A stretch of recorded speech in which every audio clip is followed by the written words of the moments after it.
마가복음 14장 53절에서 65절까지 말씀 한 절씩 교독하겠습니다.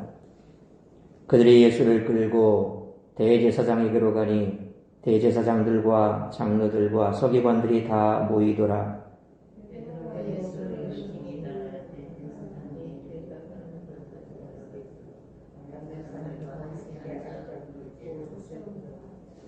대제사장들과 온 공회가 예수를 죽이려고 그를 칠 증거를 찾되 얻지 못하니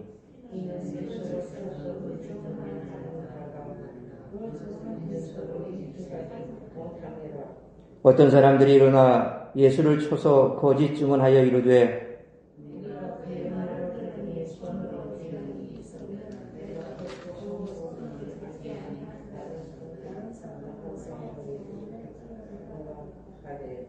그 증언도 서로 일치하지 않더라.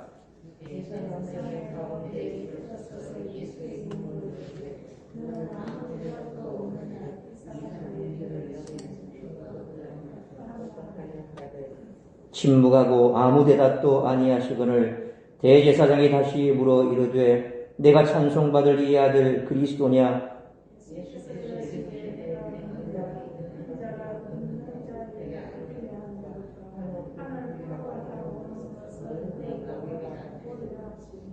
대제사장이 자기 옷을 찢으며 이르되 우리가 어찌 더 증인을 요구하리요?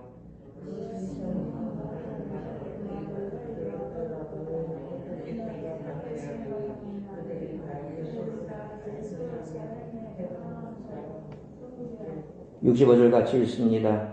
어떤 사람은 그에게 침을 뱉으며 그의 얼굴을 가리고 주먹으로 치며 이르되 선지자 노릇을 하라 하고 하인들은 손바닥으로 치더라. 아멘. 기도하겠습니다. 살아계신 아버지 하나님, 3일 동안도 우리를 지켜보아하시고 오늘도 정한 날 정한 시간 주님 앞에 나와 예배하게 하시니 감사합니다.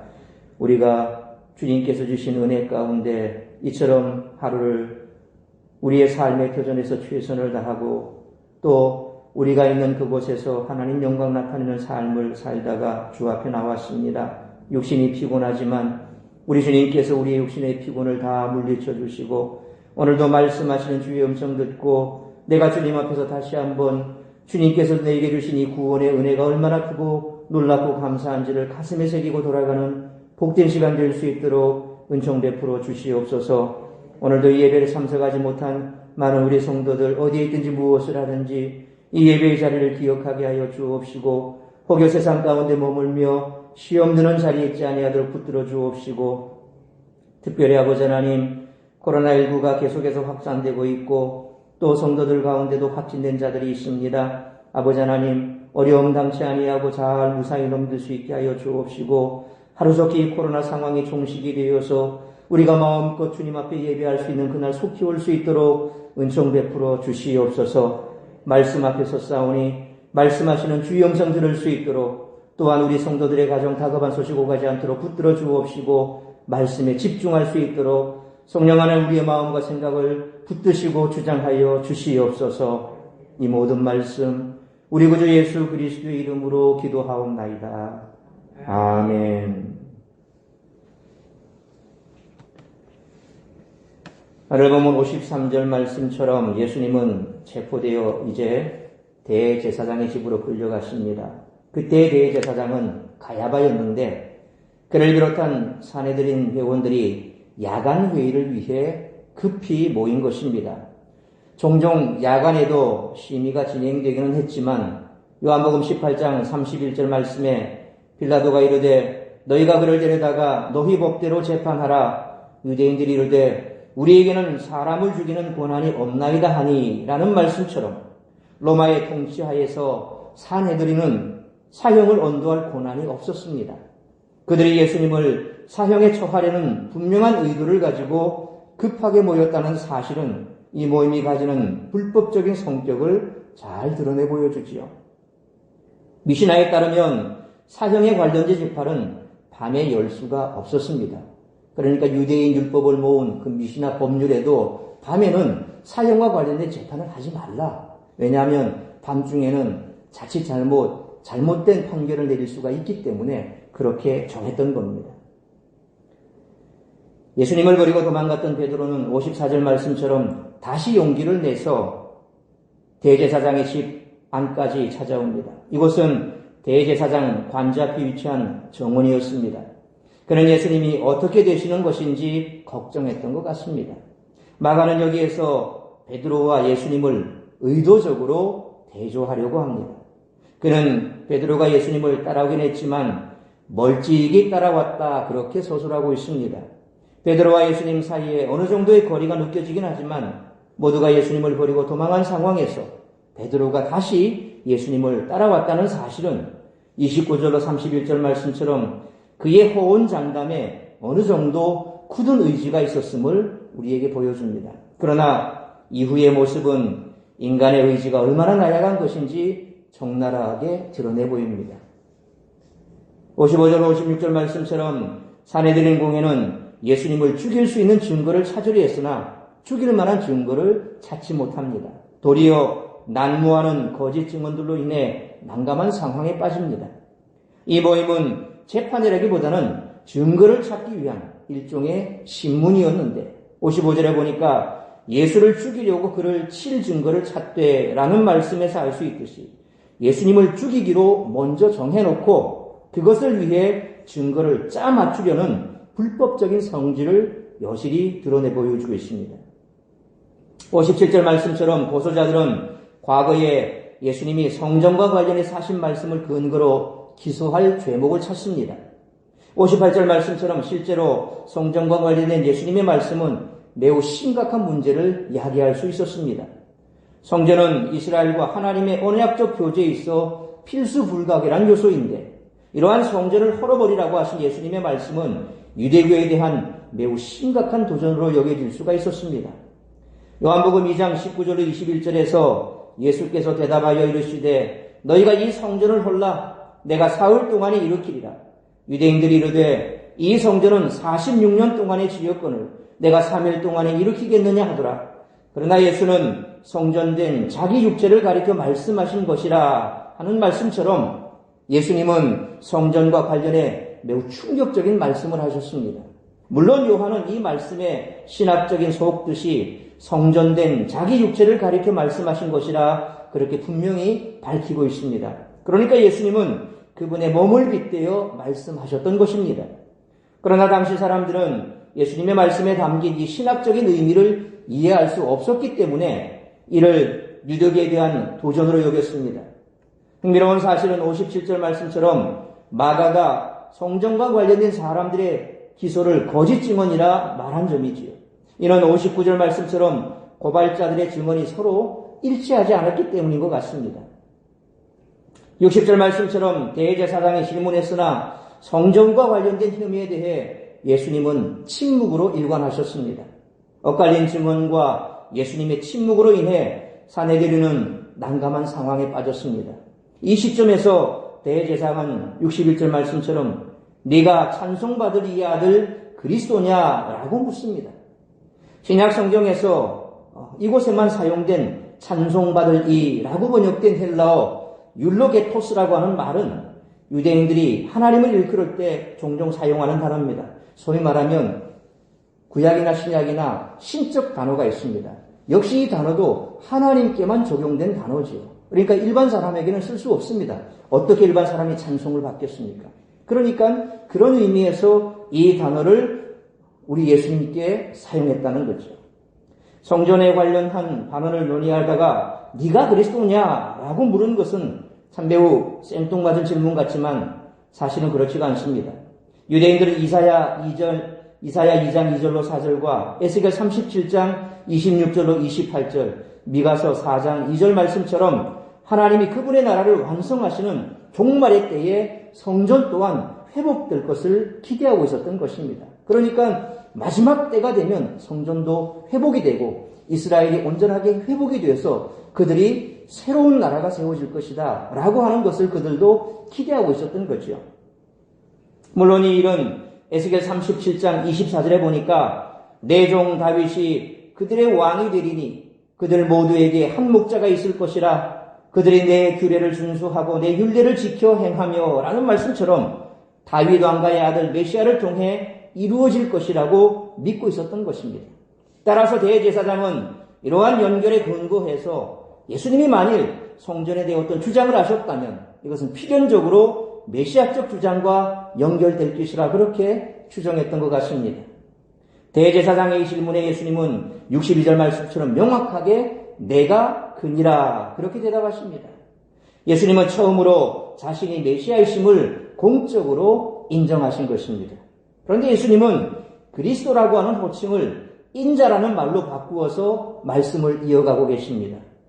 예수님의 말씀은 시편 110편 1절에 여호와께서 내 주에게 말씀하시기를 내가 내 원수들로 내 발판이 되게 하기까지 너는 내 오른쪽에 앉아 있으라 하셨도다 라는 말씀과 다니엘 7장 13절에 내가 또 밤 환상 중에 보니 인자 같은 이가 하늘 구름을 타고 와서 옛적부터 항상 계신 이에게 나아가 그 앞으로 인도되매 라는 말씀, 이 두 가지 말씀을 혼합해서 반영한 것 같습니다. 예수님은 자신이 그리스도시며 인자로서 세상을 통치할 권위를 하나님께 부여받은 자임을 분명하게 밝히고 계십니다. 지금까지 자신의 신분을 감추셨던 예수님이 이제 그것을 분명하게 드러내십니다. 예수님의 대답을 들은 대제사장은 63절로 64절 말씀처럼 참담한 말을 들었다라는 의미로 자신의 옷을 찢었습니다. 그 말은 하나만으로도 충분함으로 증거를 더 찾을 필요가 없다라고 판단한 산헤드린 공회는 예수님이 사형에 해당한다라고 정죄했고 65절 말씀처럼 어떤 사람은 예수님을 모욕하고 침을 뱉기까지 했습니다. 또한 예수님의 얼굴을 가리고 때린 후에 때린 사람이 누구인지 알아맞히라며 폭력으로 분노를 표현했죠. 소위 말하면 선지자 노릇한다 이겁니다. 네가 선지자 같으면 누가 때린지 알 것 아니냐 맞춰봐라. 그런데 이러한 일련의 행위들은 모두 예수님께 모욕을 주려는 의도와 분명하게 연결되어 있습니다.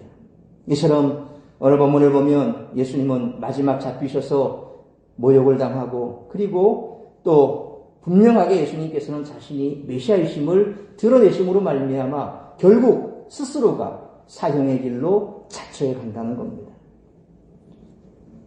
교회는 지난 2000년 동안 계속해서 핍박을 받아왔습니다.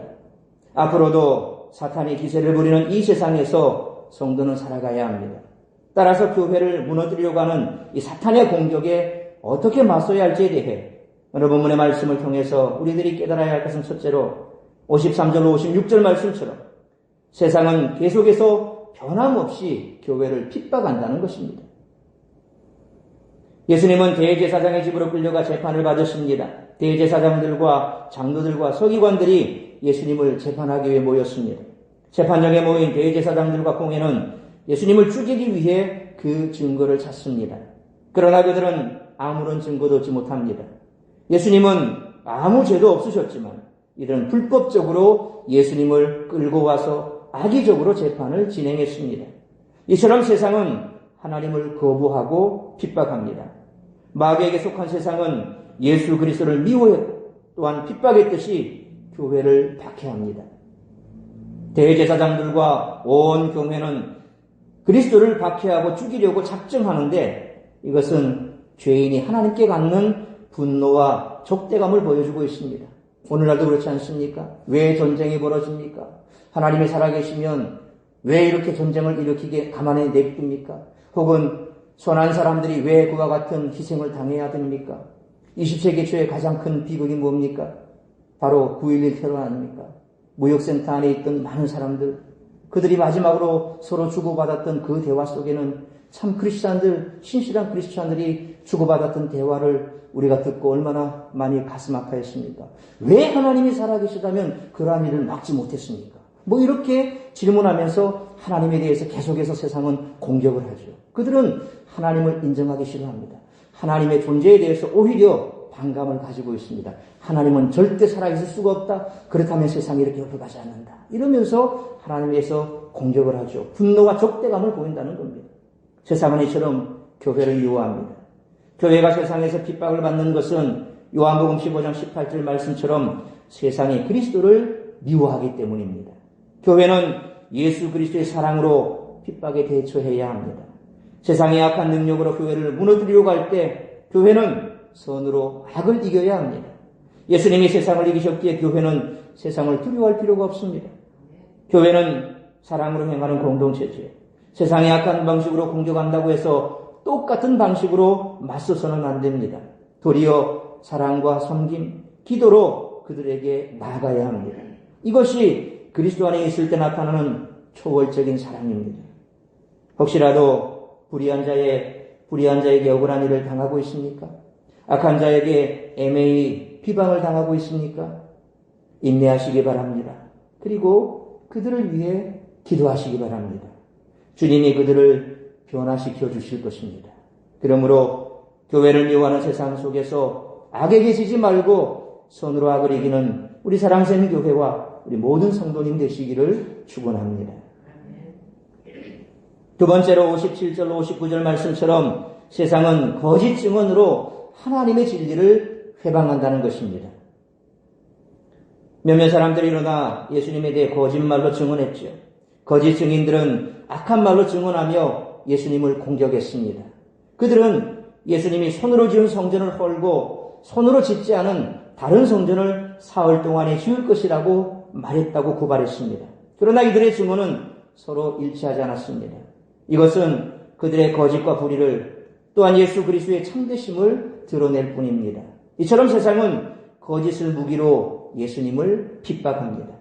예수님이 거짓 증인의 거짓 증거로 핍박받으신 것처럼 세상은 거짓 증거로 교회가 생명력을 잃게 만든다는 겁니다.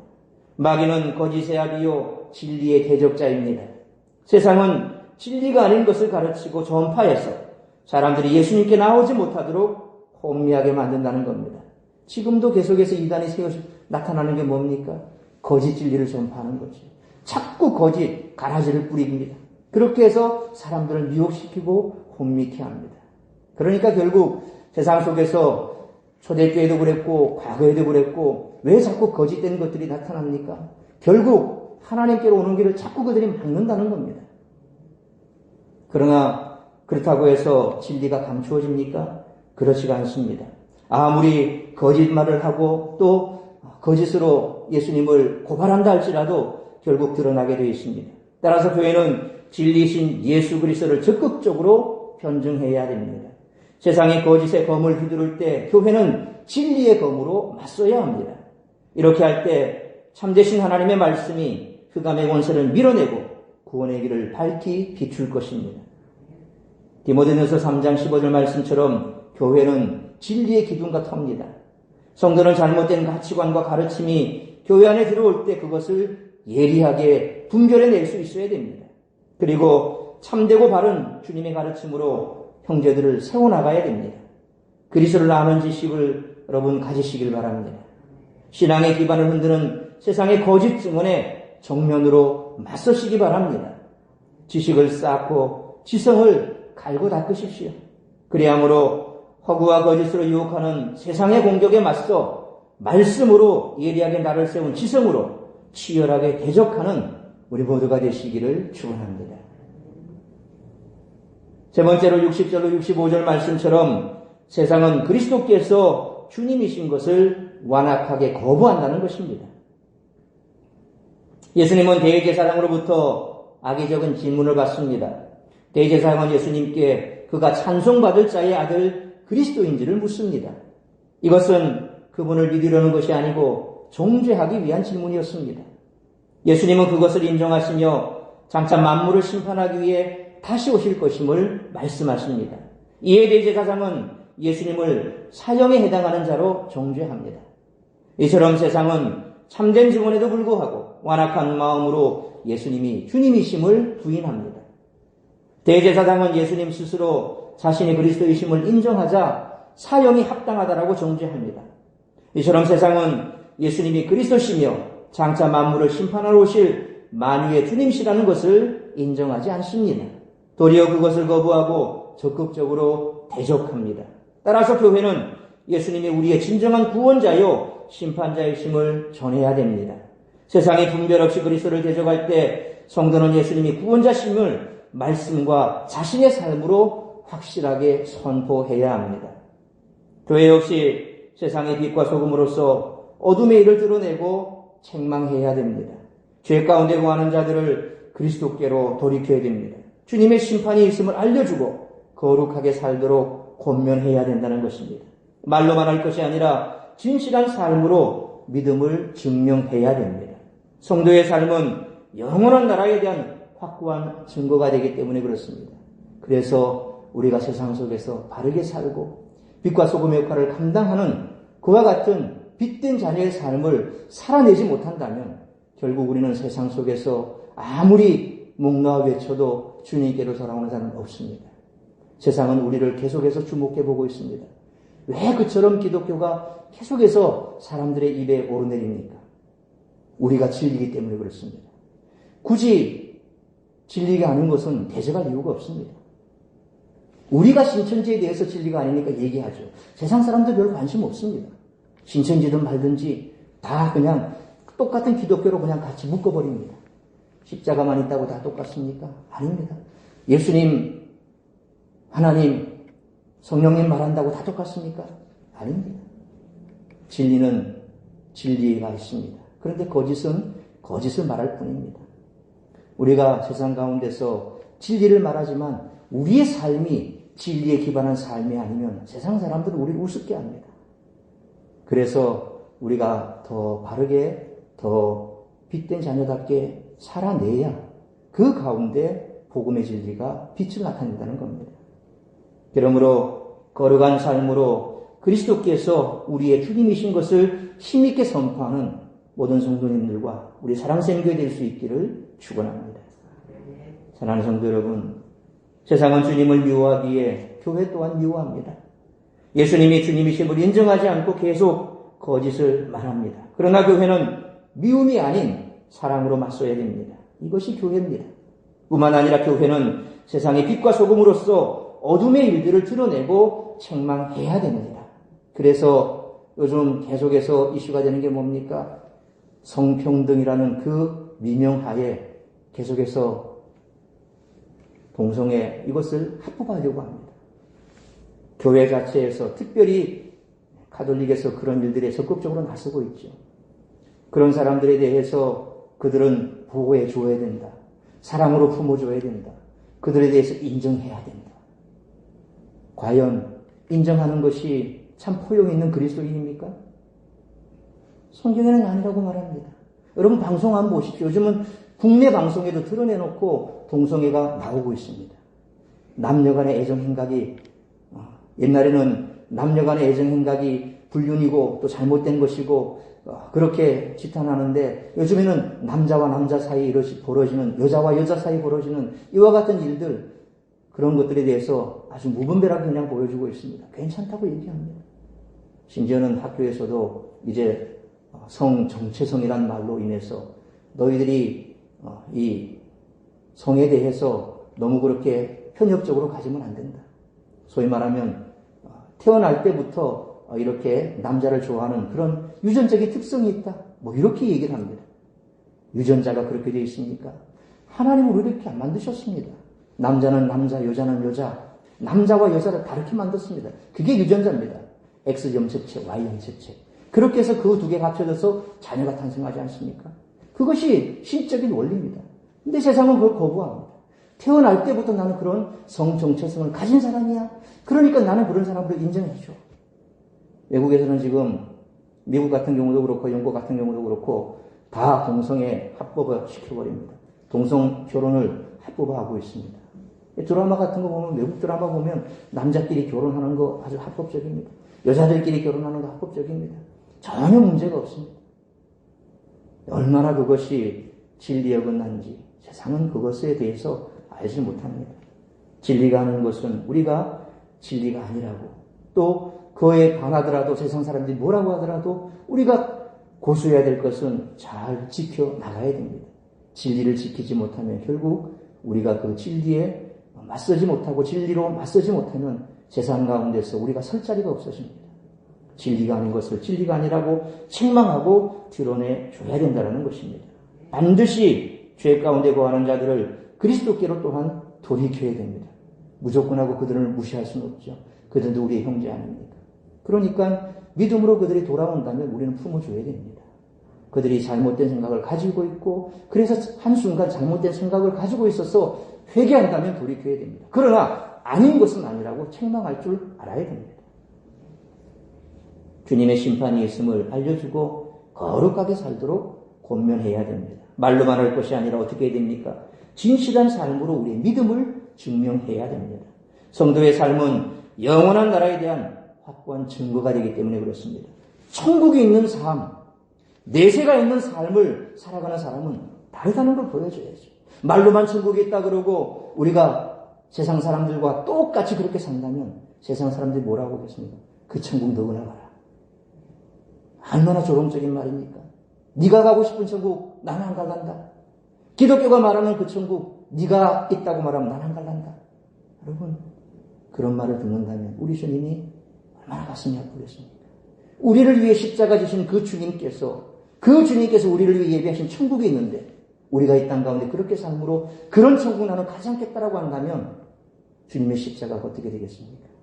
그러므로 교회를 모여하는 세상 속에서 악에게 지지 말고 선으로 악을 이기고 거짓으로 유혹하는 세상의 공격에 맞서 진리의 말씀으로 맞서 싸우며 거룩한 삶으로 그리스도께서 우리의 주님이신 것을 힘있게 선포하는 우리 사랑하는 교회 성도님들이 다 될 수 있기를 주의 이름으로 축원합니다. 기도하겠습니다. 살아계신 아버지 하나님, 은혜와 사랑을 감사합니다. 오늘도 우리에게 주신 이 귀한 말씀 가슴에 새기길 원합니다. 세상이 점점 악해지고 있고 또 마지막 때가 되어갈수록 점점 더 하나님을 대적하고 주님의 십자가를 멸시하고 마치 우리 주님께서 마지막 잡히셔서 재판받는 과정처럼 교회를 멸시하고 핍박하고 우리 주님의 그 십자가를 표명하는 일들이 계속해서 벌어지고 있습니다. 그렇다고 하더라도 교회는 그들에게 똑같이 눈은 눈으로 이는 이가 아니라 우리는 사랑으로 맞서야 되고 그러나 진리를 지키는 데 있어서는 우리가 하나가 되어서 맞서 싸워야 할 줄로 믿습니다. 진리를 지켜내고 또한 진리를 지켜내나 그 방법이 폭력이 아니라 사랑으로 맞서야 할 것이며 세상 가운데 우리가 삶으로 거룩한 삶으로 그들을 주께로 인도하는 일에 최선을 다할 때 세상이 다른 우리의 모습을 보고 주께로 돌아오는 일들이 나타나게 될 줄로 믿습니다. 다시 한번 아버지 하나님 우리의 삶을 붙들어 주옵소서. 세상보다 더 빛된 자녀로서 거룩한 삶을 살아나가게 하여 주옵시고 말씀대로 살아가기를 힘쓰게 하여 주옵시고 정말 우리의 삶이 천국의 삶이 될 수 있도록 그렇게 애쓰는 우리 모든 성도들 되게 하시고 그런 성도로 가득한 우리 사랑생 교회 될 수 있도록 은총 베풀어 주시옵소서. 그리함으로 이 마지막 시대에 구원의 방주의 그 사명을 잘 감당하는 우리 사랑생 교회 되게 하시고 우리 성도들의 삶을 통하여 날마다 믿는 자의 수가 더해가는 복된 교회 될 수 있도록 은총 베풀어 주시옵소서. 이 모든 말씀 우리 주 예수 그리스도의 이름으로 기도하옵나이다. 아멘.